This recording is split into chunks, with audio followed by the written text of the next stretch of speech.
On peut acclamer le Seigneur pour tout le monde. Amen. Alléluia. Alors, on va directement aller dans la parole. Je serai très bref. La parole que je vais donner aujourd'hui, c'est un message que Dieu m'a donné au début de mon ministère. Il a voulu que je partage ça avec mes frères. C'était ça l'objectif principal de ce message. Quand il m'a donné ça, il m'a dit, ce message, tu vas la partager avec tes frères dans le Seigneur. Il y a des choses qu'on doit tous savoir en même temps. C'est-à-dire qu'on est assis tous au même endroit et on lui dit la même chose au même endroit. C'est la raison pour laquelle nous sommes là. Dis Amen. Alors, allons dans les Écritures. Genèse 2, verset 18.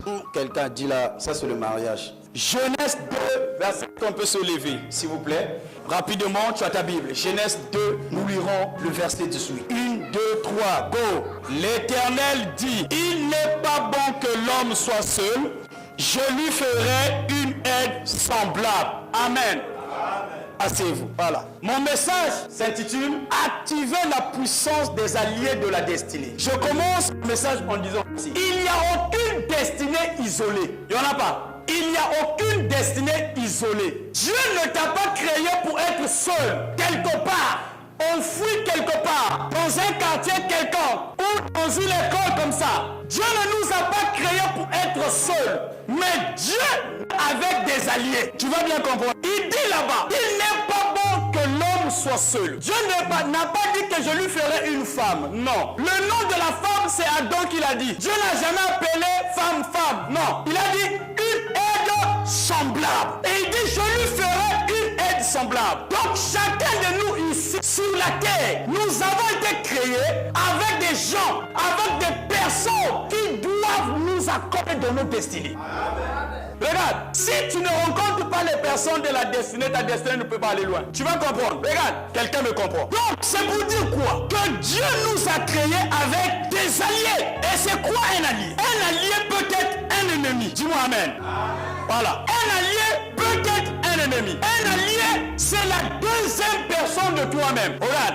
Dieu, en créant l'humanité, en créant l'homme, il a designé un homme qu'il te faut. Quand je parle d'un homme, je ne parle pas de ton mari. C'est-à-dire que je parle d'un ami, d'un allié qu'il te faut dans ta destinée. Et si tu ne rencontres pas ce genre de personnes, ta vie ne va jamais avancer. Voilà pourquoi la plupart des choses que nous appelons échec devant Dieu n'est pas l'échec. Il y a des combats qui nous arrivent. Tu peux trouver ça mal, tu peux pleurer. Mais en réalité, ce combat est venu pour te propulser. Il y a des gens ici, s'il n'y avait pas cette difficulté, ils n'avaient pas connaître Dieu jusqu'aujourd'hui. Non, ça je te dis la vérité. Le combat là a fait que tu cherches Dieu. Un allié peut être un ennemi. Un allié peut être un ennemi. Alléluia. Maintenant, votre destinée ne sera jamais dans l'éclat si vous n'avez personne pour vous couvrir. Écoutez, votre destinée ne sera jamais éclat, n'aura jamais d'éclat, n'aura jamais d'impact au maximum si vous n'avez personne pour vous couvrir. Vous avez besoin des alliés qui doivent vous couvrir. De la même manière que la poule couvre ses poussins, de cette même manière, nous avons besoin des alliés de la destinée pour nous couvrir. J'aimerais prophétiser sur la vie de quelqu'un. Toi qui es en marche pour ta destinée, je vois Dieu envoyer des alliés sur ton chemin. Cela se fera ainsi au nom de... Ils existent. Ces alliés-là sont vrais parce que je les ai vécus. Et j'ai vécu le même miracle. Il y a des gens qui ne pourront pas peut-être croire facilement à votre idée. Ils ne pourront pas peut-être adhérer à votre idée facilement. Mais crois-moi, c'est un allié. Celui qui refuse de le faire avec toi, crois-moi, c'est Dieu qui l'a mis là. C'est Dieu qui l'a mis là. Je vais en parler à ma génération qui est ici présente. Écoute-moi. Tu peux croire que Dieu n'est plus avec toi. Tu peux croire que Dieu t'a abandonné. Mais crois-moi.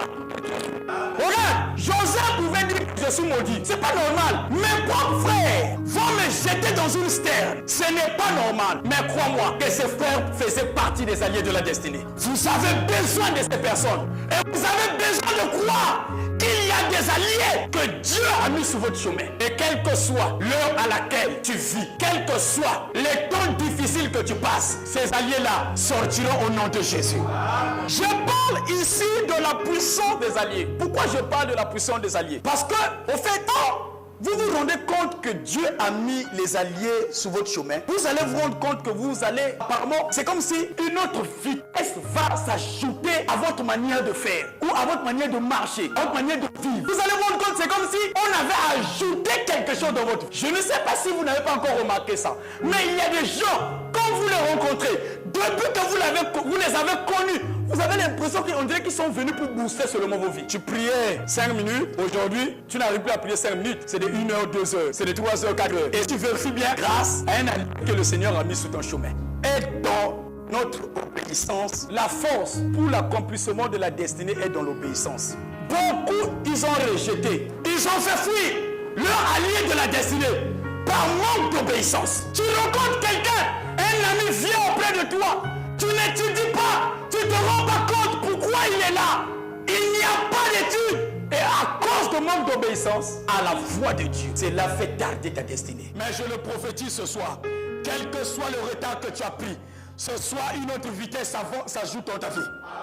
Donc la force de l'accomplissement est dans l'obéissance. Si nous sommes sensibles à la voix que Dieu nous donne face à nos alliés, nous avancerons avec vitesse. Dieu ne fait pas reculer les gens. Dieu prépare les gens pour les faire avancer. Dieu ne fait pas reculer les gens. Il les prépare pour les faire avancer. Donc, s'il vous plaît, comprenez qu'il n'y a aucune destinée isolée sous la terre. Une destinée. Tout est lié à une destinée. Tout est lié à une destinée. Ne néglige personne.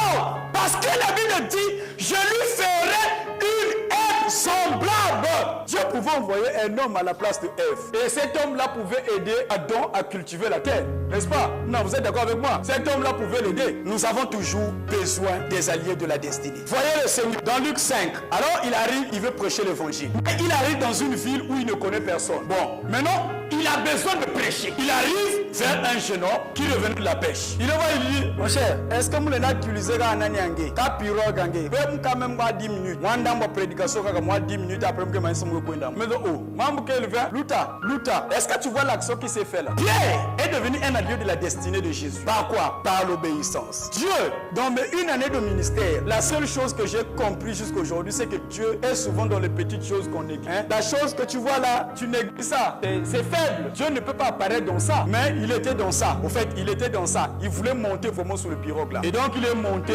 Il dit à Pierre, s'il te plaît, mon gars, c'est vrai que je t'ai demandé de monter, mais est-ce qu'il a avancé d'un mandat? Il a avancé d'un mandat.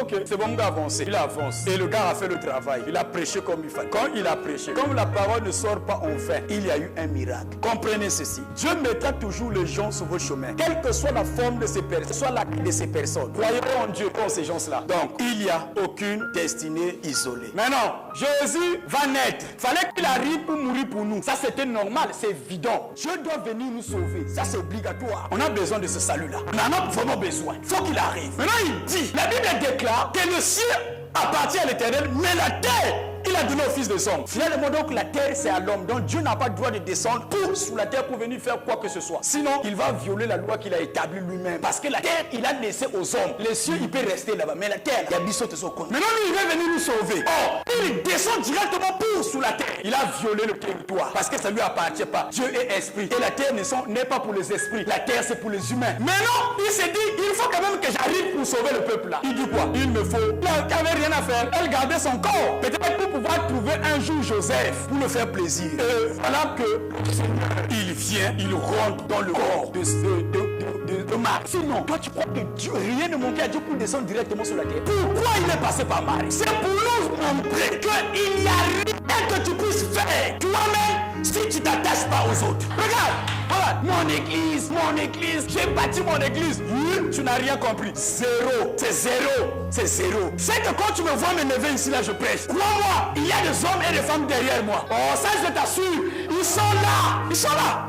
Donc si je peux me lever ici prêcher, c'est parce qu'il y a eu une femme, il y a eu un monsieur, il y a eu une femme qui sont là pour soutenir l'œuvre. Nos destinées sont liées. Alléluia. Maintenant, Marie est étonnée même d'être enceinte. Elle-même, elle est étonnée. Donc, ça peut arriver que tu rencontres, tu rencontres ton allié de la destinée, même tu es étonné. Quoi. Non, comprendre. C'est-à-dire que